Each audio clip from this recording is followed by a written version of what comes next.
2 महीने पहले ही सरोज के पति नवीन का देहांत हुआ था। घर चलाना उसके और उसकी सास कांता के लिए बेहद मुश्किल हो रहा था। घर के बचे कुचे पैसे खत्म हो चुके थे और अपना बचा हुआ सोना भी उन्होंने 2 महीने में बेचकर अपना पेट पाल लिया। लेकिन अब सवाल था कि आगे क्या किया जाए। क्या दोनों सास बहू मिलकर कुछ नया काम ढूंढ पाएंगे? क्या वो अपना खर्चा चला पाएंगे? जानने के लिए कहानी में आगे बढ़ते हैं। शाम को माँ जी, ये लीजिए, कुछ तो खा लीजिए। आपको बहुत भूख लगी होगी, कल शाम से आपने कुछ नहीं खाया। कैसे खाऊं बहू, सोच सोच के सर फटा जा रहा है कि अब घर में खाना कैसे बनेगा। जितने भी बचे कुचे पैसे थे वो भी डिब्बों से निकालकर हमने खर्च कर लिए हैं। माँ जी, हम कितनी अच्छी तरीके से रहते थे ना। नवीन जी ने हमें कभी कोई दिक्कत नहीं होने दी और आज का दिन है कि खाने तक को मोहताज होना पड़ रहा है। हाँ बहू, तुझे याद है कैसे वो हम दोनों के लिए शाम को कुछ न कुछ लाया करता था। ये बोलते ही दोनों सास बहू अपने बीते पलों में चली जाती, जहाँ उनका बेटा अक्सर फैक्ट्री से लौटते वक्त उनके लिए चीज लाता है। तभी शाम को नवीन आता है और कहता है, सरोज माँ जल्दी आइए आप दोनों, वरना ये ठंडा हो जाएगा और फिर खाने में बिल्कुल मजा नहीं आएगा। अजी ला रही हूँ। आप तो रोज शाम को आते ही घर सर पर उठा लेते हैं, पता नहीं आज क्या लाए हो। तो अरे तुम आओ तो सही, एक बार खाओगी ना तो उंगलियां चाटती रह जाओगी। तभी सास बहू दोनों आ जाती हैं। ये लो बर्तन, आप बताओ भी क्या लाए हो। अरे पहले इसे खाओ, फिर बताऊंगा कि ये क्या है। तभी नवीन प्लेट में मंचूरियन निकालता है और अपनी माँ पत्नी को खिलाता है, जिसे खाने के बाद वो कहती है, ये कितना स्वादिष्ट है, बहुत टेस्टी है, मुंह में जाते ही घुल गया। हाँ बेटा, ऐसी कौन सी चीज से बनाया, क्या लिए, कोई सब्जी भी है और नाम तो बता इसका।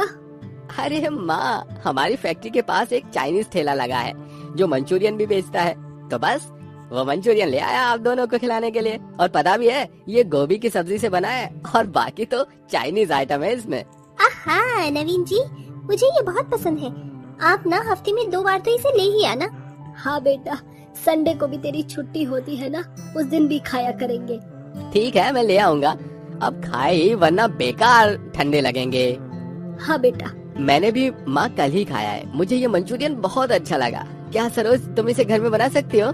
जी, मैं इसे कैसे बनाऊंगी, मुझे बनाना ही नहीं आता, जब खाया ही पहली बार है। ये कहते ही तीनों मजे से मिलकर मंचूरियन का स्वाद लेते। तभी दरवाजे पर दस्तक होती है और दोनों अपने बीते पलों से बाहर आ जाती है। माँ जी मैं अभी आई, कोई दरवाजे पर आया है।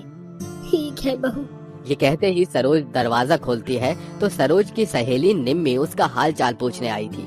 अरे तू अचानक से कैसे आ गई? जीजा जी नहीं थे, इसीलिए मैं तेरा हाल चाल पूछने आ गई। बता कैसी है तू? कैसा होगा उनके जाने के बाद, अब कुछ अच्छा नहीं लगता।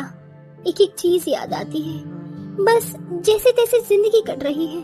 वो रौनक नहीं है जो नवीन जी के होने पर थी। अभी उन्हीं को याद कर रहे थे।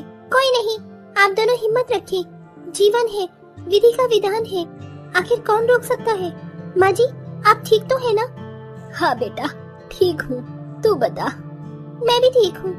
अच्छा सरोज, घर चलाने के बारे में कुछ सोचा? क्योंकि अब तो जीजू है नहीं, तो कुछ ना कुछ तो करना ही होगा ना तुझे। हाँ सोच तो रही हूँ, मैं अभी काम के बारे में ही सोच रही थी, पर क्या करूँ, ऐसा कुछ समझ में ही नहीं आ रहा। मैं तो कहती हूँ कि कुछ खाना बनाने वाला काम शुरू कर ले। मेरे पड़ोस में भी 3-4 चाइनीज के ठेले हैं, आजकल चाइनीज बहुत चल रहा है, तू भी कोई वही चाइनीज बनाकर बेच ले। हाँ लेकिन कौन सा बनाऊं, ये भी तो समझ नहीं आ रहा है। वो करियो जो ज्यादा आसान हो। देख चाउमीन है, मोमोज, रोल, चिली पोटैटो। तभी निम्मी के पति का फोन आ जाता है और वहाँ से चली जाती है। फिर बहुत सोचने के बाद कांता कहती है, अरे बेटा ऐसा कर मंचूरियन बना ले, मेरे बेटे को भी कितना पसंद था।